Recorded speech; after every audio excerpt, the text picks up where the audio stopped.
Sen Nonini. Thank you, Mr. President. 23-12 a few weeks ago. I bet it's not going to be much different today, Senators, but I'm going to have my say. I appreciate the respect that we've shown to each other. I would expect that to continue, and I'll do my best, Mr. President. But 23-12, facts versus emotions. Interesting, isn't it? You know, self-supporting is in the legislation. It says it has to be self-supporting. The exchange needs to be self-supporting. We understand by 2015. Now, you know, there's a file. I've got a file down in my desk drawer that's probably 4 times this. This is just what I brought up here to read today. And I probably won't, because you don't want to hear it. Because it's 23-12. The vote isn't going to change. Maybe one of you will see the light, or our side of the story, I guess. But when I ask questions like, where is the information coming from when they stand up and say it's going to be less costly? Can you provide me some sources? Can you provide me some credible resources that say it might be less costly? And in my short time here in this body, 9 or 10 weeks, I have really grown to respect the senator from 32 and will publicly say, embarrassed by my actions last May and in something that you're probably all aware of. He's quite a gentleman, but still can't answer my question. Still can't answer the question. But yet when I feel I provide credible sources to say a state exchange will be more costly than a federal exchange, I feel that it's being dismissed. You don't want to hear those credible sources.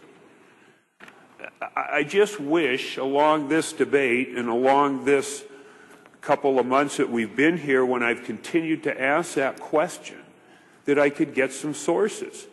Now, are those sources vendors? Are they the Levitt Group out of Utah? Are they the insurance companies that do business in this state? Are they the hospitals that do business in this state? I don't know, because no one will say where those sources come from. But that there are, and I think I wrote down again for the second time in a month, the gentleman from 32's answer, and he is consistent, our best guess.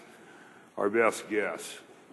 Well, I think I have information that I feel are credible sources. Some of you might not, especially my friends on the other side of the political aisle, because they come from what I feel are credible think tanks, but they are conservative think tanks.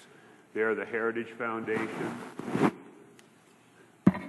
the Goldwater Institute, and ones that maybe you don't feel are as credible, but I would hope that my colleagues on the same side of the political aisle would feel that they're credible sources. So I feel that I give the credible sources to say a state exchange would probably not be less costly, it would probably be more costly. But yet I feel that that falls on deaf ears. I've had the pages pass out some information that I would like to go over. And the first thing is a letter from an economics professor at Northwest Nazarene, and having identified the source, Mr. President, might I cite a couple of points there, please, sir? You may, Senator. Thank you, Mr. President. Now, I won't read the 3 or 4 paragraphs that I read a month ago. That's why this time I made you your own copies, so you would all have those copies in front of you.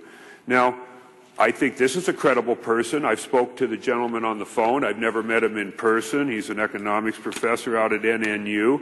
But he's got a pretty good piece. And I would hope you would look as we continue this debate, albeit probably considerably shorter than it was a month ago. And I'll be happy with that, as I feel my other 34 colleagues in this body, and Mr. President and staff will be too. But he talks about moral hazards in the group health insurance marketplace. I think this is a credible source. I think it should weigh on your decisions here today. I would hope you'd take a look at that.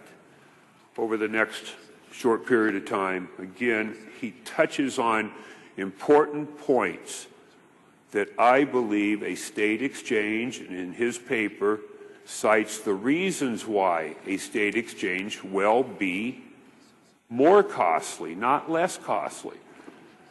So I have trouble with that issue. When I ask the question, where's your sources? In fact, I talked to a lobbyist just yesterday. I heard him say that a state exchange would be lower cost, and I asked him the same question: where'd that source come from? Where did you get that information? And he said, from the governor, excuse me, Mr. President, the gentleman on the second floor's worksheet. What's that? I haven't seen that worksheet. Now, I know the gentleman on the second floor has worked hard on this issue for the better part of a couple of years, as we knew this was coming down the pike. But again, all I want is some credible sources to prove this, not answers like "we don't know" or "it's our best guess." That's not good enough for me, folks. The other, excuse me, Mr. President, senators, the other piece that I'd like to bring your attention to is a piece from the Idaho Statesman dated March 4, 2013, that the page is passed out. Idaho health insurers pile up surpluses. Now, the reason I bring this up is because we've heard in the debate on this legislation that we need to protect our Idaho companies. We need to protect our Idaho companies. Well, if you don't want to read the whole article, because it's about a page and a half, maybe a page and 2/3, just look at the graph down in the lower left-hand corner on the front page. Just look at that graph. And it lists the two major insurance companies of Idaho and how their reserves have grown in the last few years.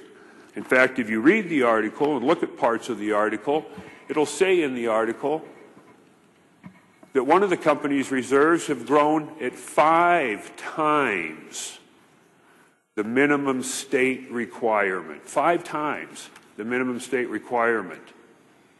While at the same time, over the last 3 years, we have seen our premiums for health insurance go up 5% in 12, 8.3% in 13, and a projected 6.6% in 2014. But yet, we are told by doing a state exchange, we are going to protect our Idaho companies. Well, I would submit to this body that these companies don't need a lot of help. They seem to be doing quite well on their own. In fact, it seems to be quite a cherry to be picked when you get this business of the state of Idaho, because the one carrier's steep increase in revenues and surpluses has only happened since they picked up this piece of business. Now, they'll say in the article, we never know when we're going to have a big claim to pay. Oh, a big claim to pay at a $500 million surplus. If you do want to take a couple minutes to look at the article, look at page 2 that talks about their reinsurance program, that they're really capped at $2 million, because after $2 million, there's reinsurance that kicks in. The third piece I passed out was out of the Statesman on 3/2 of 13. Steady. Idaho among nations worst for hospital inflation. I guess another business that we're trying to protect here, you know, it just boggles my mind that we hear in debate that we're going to protect Idaho businesses by doing a state exchange. Again, I think these companies, whether they're the insurers or those providing medical care, are doing quite well on their own.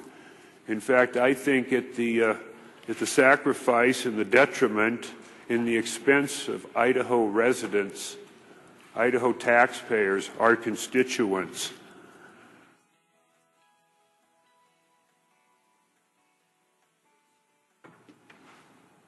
Facts from credible sources and emotional issues. I guess if we're going to look at facts, or weigh those facts in, maybe 23 to 12 won't be the number. Maybe it won't be. Maybe it'll be 20 to 15. Maybe there'll be a couple people. I don't think so, Mr. President. I don't think so, Senators.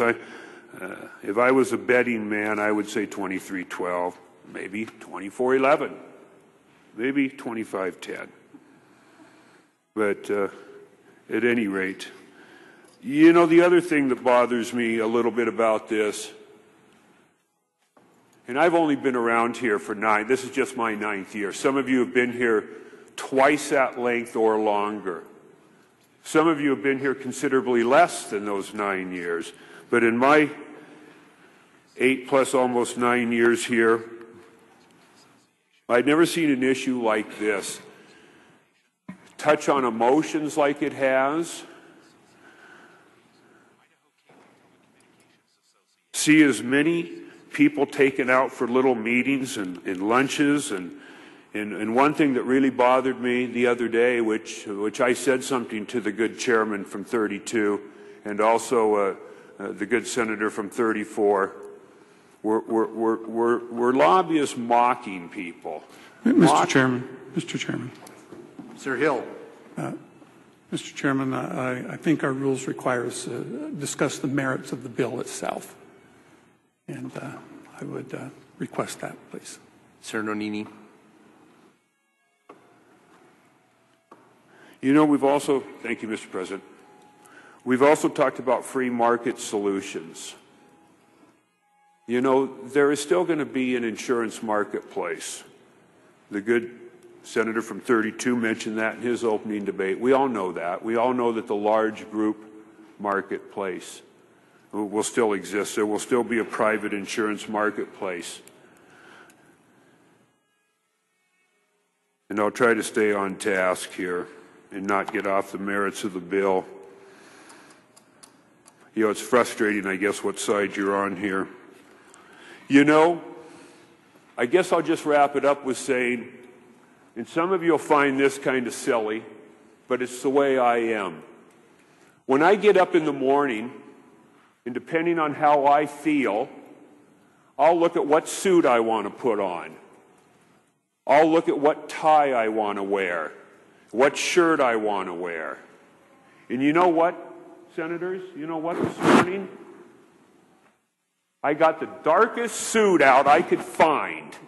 I got the darkest cuffs I could find, the darkest tie, the gray shirt, because, Mr. President and Senators, I believe this is a dark day for Idaho. I believe this is a dark day in this building. I am just so frustrated by this that I feel like I'm in mourning, because we're losing something here this morning. We are losing our freedom. We are giving up our sovereignty to the federal government. Now, what's interesting is you could read right from the intent, the purpose and the intent. Lines 19 through 21. It is the public policy of the state of Idaho to actively resist federal actions that would limit or override state sovereignty under the 10th Amendment. You know, those are just words put in by the bill drafter. Those are just words put in by the bill drafter. They're nothing more than that. But yet when I read, again, sources that I think are credible sources, they say just the opposite. They say we're giving up our sovereignty. So who's right? Who's right here? The bill drafters, the people that put this bill together by putting a few words in here, or those sources that have read the bill? The good senator, the floor sponsor, said he has not read the Affordable Care Act, and sources say that by adopting a state exchange, we are giving up our state sovereignty. You know, there were more things I could say, but it's 23-12 at best again. Maybe we pick up one or two. But again, the dark suit, the dark feeling, the gray shirt. I mean, I like bright ties. I like all that stuff. I like pink ties, but today's not a day to wear bright colored clothes. today's a day to feel in mourning, that we are really going to probably pass this piece of legislation and send it down to the gentleman on the second floor. It is beyond comparison to me in my short time here, and I hope if I spend more time in this body that we never have to deal with a piece of legislation like this again. And I can go home and face my constituents that have been adamantly opposed to us doing anything like this and feel good about myself. And I guess I look for a day when I can wear a brighter shirt and a brighter tie and feel better about what we're doing in this body.